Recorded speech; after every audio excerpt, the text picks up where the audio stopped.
दोस्तों, किसी ने सही बात कही है कि बदन मेरा मिट्टी का है, सांसें मेरी उधार है। घमंड करूं तो किस बात का, यहाँ हम सब तो किराएदार हैं। ये कहानी एक योद्धा के जीवन से प्रभावित एक मोटिवेशनल स्टोरी है जो आपको अपनी जिंदगी को देखने का एक नया नजरिया सिखाएगी। बहुत समय पहले की बात है। सबल नाम का लड़का पूरे दिन अभ्यास करके सो रहा था तो उसे एक रात बुरा सपना आता है जिसमें वो हर रोज की तरह अपने गुरु के आश्रम में तलवारबाजी के मुश्किल दाव पेचों का अभ्यास कर रहा था। उसका अभ्यास अच्छा चल रहा था, लेकिन जैसे ही वो एक ऊंची छलांग लगाकर जमीन में वापस आता है, उसका एक पैर टूटकर कांच के टुकड़ों की तरह बिखर जाता है। उसकी ऐसी हालत देखकर सभी लोग डर जाते हैं, लेकिन एक रहस्यमय आदमी बड़ी शांति से उन टुकड़ों को इकट्ठा करने लगता है जिसने काले रंग के जूते पहने हुए थे। सबल घबराकर नींद से जाग जाता है।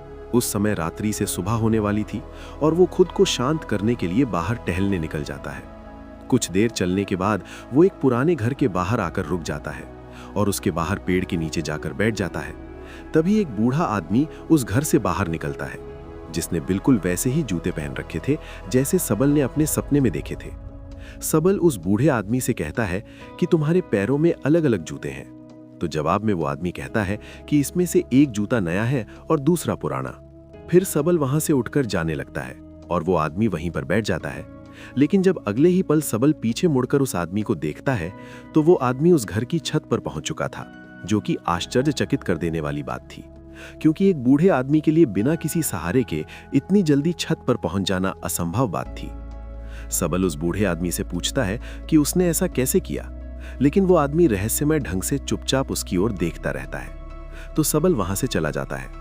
फिर सबल आश्रम के अभ्यास मैदान में तलवारबाजी का अभ्यास करने जाता है। सबल अपने आश्रम का सर्वश्रेष्ठ तलवारबाज था, लेकिन वो अपने प्रदर्शन से संतुष्ट नहीं था। वो खुद को दूसरों से बेहतर समझता था, इसीलिए वो थोड़ा घमंडी भी था।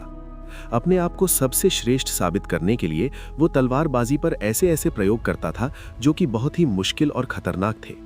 ऐसे प्रयोग करके वो सर्वश्रेष्ठ तलवारबाज बनना चाहता था, क्योंकि तलवारबाजी के क्षेत्र में ऐसे प्रयोग और अभ्यास आज तक किसी ने नहीं किए थे। लेकिन उन अभ्यास को वो कर नहीं पा रहा था और बार बार जमीन पर गिर जाता था। उसके गुरु को ये सब जानलेवा सबल का अभ्यास पागलपन लगते थे।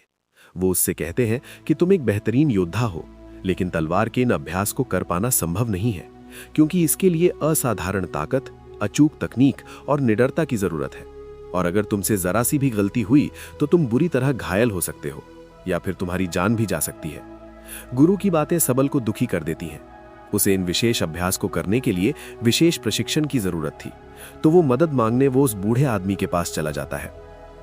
सबल उससे पूछता है कि आप पलक झपकते ही उस ऊंची दीवार पर उस दिन कैसे चढ़ गए थे, क्योंकि मैं खुद एक योद्धा हूं और मैं अच्छी तरह ये जानता हूं कि कोई भी योद्धा ऐसा नहीं कर सकता। वो आदमी सबल से कहता है कि उसे समझने के लिए अभी तुम बहुत कमजोर हो और तुम्हें बहुत कुछ सीखने की जरूरत है।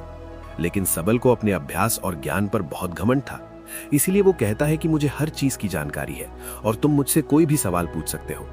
तो वो बूढ़ा आदमी उससे पूछता है कि क्या तुम खुश हो। सबल को ये प्रश्न बेमतलब लगता है, लेकिन फिर भी वो कहता है कि मेरे पिता के पास बहुत सारा धन है, मैं पढ़ाई में भी अच्छा हूँ, मेरे अच्छे मित्र हैं, मैं देखने में भी सुंदर हूँ और लड़कियां मुझे पाने के लिए मरती हैं। जवाब में वो बूढ़ा आदमी कहता है कि अगर तुम्हारे पास सब कुछ है तो फिर तुम रात में सो क्यों नहीं पाते। तुम कल भी रात्रि के अंतिम प्रहर में मेरे पास आए थे और आज भी तुम रात्रि के अंतिम प्रहर में ही आए हो। उस बूढ़े व्यक्ति की रहस्यमय बातें सुनकर सबल उसकी तुलना दुनिया के महान दार्शनिकों से करने लगता है और उसे दार्शनिक बाबा के नाम से ही बुलाने लगता है। उसके बाद वो आदमी पूछता है कि अगर तुम देश के सर्वश्रेष्ठ तलवारबाज की प्रतियोगिता का हिस्सा ना होते तो तुम क्या कर रहे होते। ये प्रश्न सबल को अंदर से हिलाकर रख देता है, क्योंकि उसने सर्वश्रेष्ठ तलवारबाज बनने के अलावा और कुछ भी नहीं सोचा था। पर उस बूढ़े आदमी ने यह सवाल पूछा क्यों। सबल को लगता है कि वो आदमी सनकी है, इसीलिए वो घबराकर वहां से चला जाता है और उसे भूलने का प्रयास करने लगता है। अपनी रोजमर्रा की जिंदगी की तरह वो दोस्तों के साथ मजे करता है, नशा करता है और लड़कियों को आकर्षित करके उनके साथ समय बिताता है। पर इसी दौरान अचानक सिर्फ एक पल के लिए वो दार्शनिक बाबा उसके सामने आ जाता है, जो एक इशारा था कि सबल अपनी हरकतें सुधारे। तो सबल दार्शनिक बाबा से मिलने उसके पास चला जाता है। उन दोनों में थोड़ी बहुत बातचीत के बाद ज्योति नाम की लड़की खाना लेकर आती है, जो कि उस बूढ़े व्यक्ति की मनहे बोली बेटी थी। फिर वो दोनों खाना खाने लगते हैं तो सबल अपने मुंह में खाना ठूसने लगता है और जल्दी जल्दी खाने लगता है। लेकिन दार्शनिक बाबा कहता है कि तुम्हें अपना खाना आराम से, आनंद लेते हुए खाना चाहिए।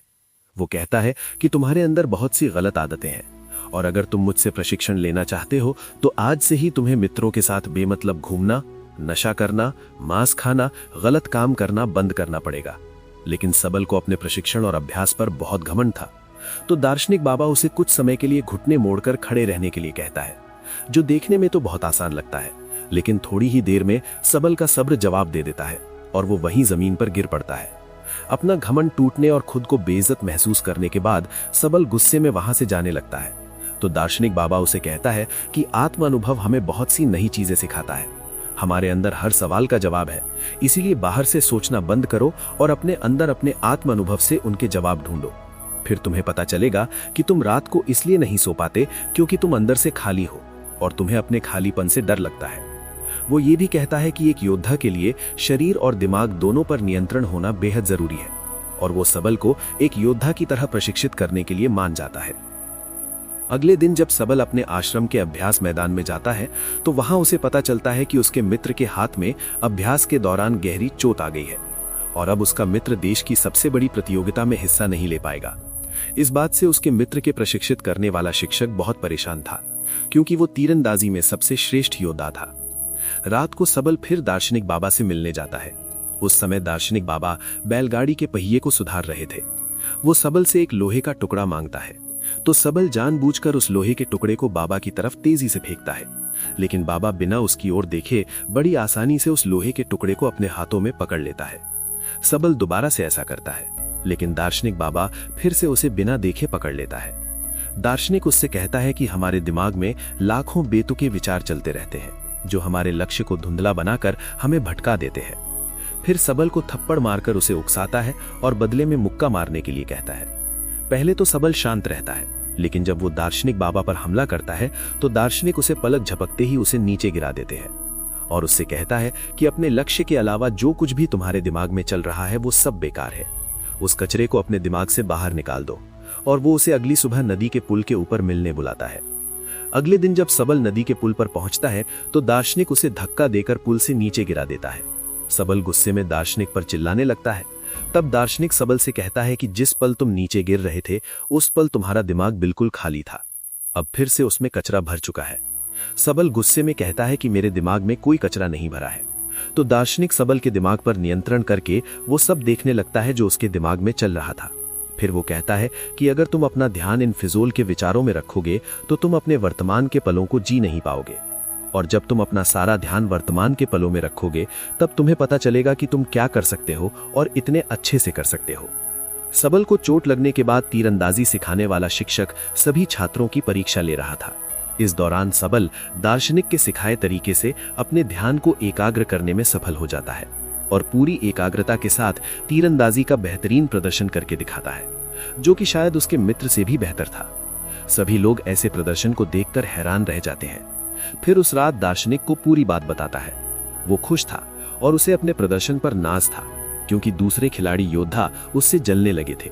लेकिन दार्शनिक को उसकी बातों में कोई दिलचस्पी नहीं थी। वो कहता है कि तुम अभी भी अतीत में जी रहे हो और तुम्हें अपने प्रदर्शन पर घमंड भी है। इसका मतलब अभी तुम कुछ भी नहीं सीखे। इतना कहकर वो उसे घर जाने के लिए कहता है और आज रात उसे कुछ भी सिखाने से मना कर देता है। लेकिन यहाँ कुछ अजीब होता है।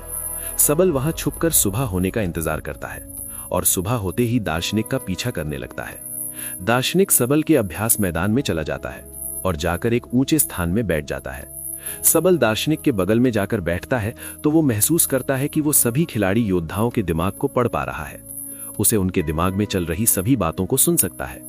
उसे हैरानी तो तब होती है जब सबल स्वयं को उस अभ्यास मैदान में आते हुए देखता है।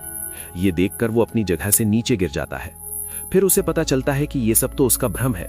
ना तो सुबह हुई थी और ना ही उसने दार्शनिक का पीछा किया था। ये तो दार्शनिक था जो उसके दिमाग से खेल रहा था। दार्शनिक उससे कहता है कि अभी तो तुम्हें बहुत कुछ सीखना बाकी है। लेकिन सबल बुरी तरह से डर चुका था, तो वो घबराकर वहां से चला जाता है। इस घटना का सबल पर उल्टा असर पड़ता है। उसका आत्मविश्वास नीचे गिरने लगा था, जो उसके साथी योद्धा भी महसूस करते हैं और उसका शिक्षक भी, क्योंकि उसका प्रदर्शन कमजोर पड़ने लगा था। अगले दिन वो दार्शनिक के घर के बाहर ज्योति को देखता है, जो कि दार्शनिक के लिए खाना लेकर आई थी। वो उससे कहता है कि मुझे लगा था कि दार्शनिक के तरीकों से मैं एक बेहतर योद्धा बन सकता हूं, लेकिन मेरे साथ बिल्कुल उल्टा हो रहा है। फिर दार्शनिक सबल से वो सारे काम करवाता है जो आज से पहले उसने कभी नहीं किए थे, जैसे कि कचरा साफ करना, गंदगी साफ करना, कपड़े धोना और लोगों की मदद करना।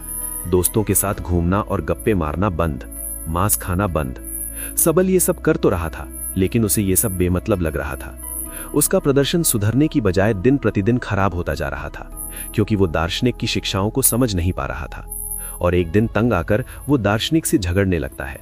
वो कहता है कि गंदगी साफ करके मैं कौन सा योद्धा बन सकता हूं, लेकिन दार्शनिक कहता है कि मैं तुम्हें किसी भी स्थिति में ध्यान करना सिखा रहा था और इससे तुम्हारा घमंड और बुरी आदतें कम हो जाएंगी। लेकिन सबल का गुस्सा बढ़ता ही जा रहा था। वो कहता है कि तुमने पहले दिन मुझसे पूछा था कि क्या मैं खुश हूं, तो आज मैं तुमसे पूछता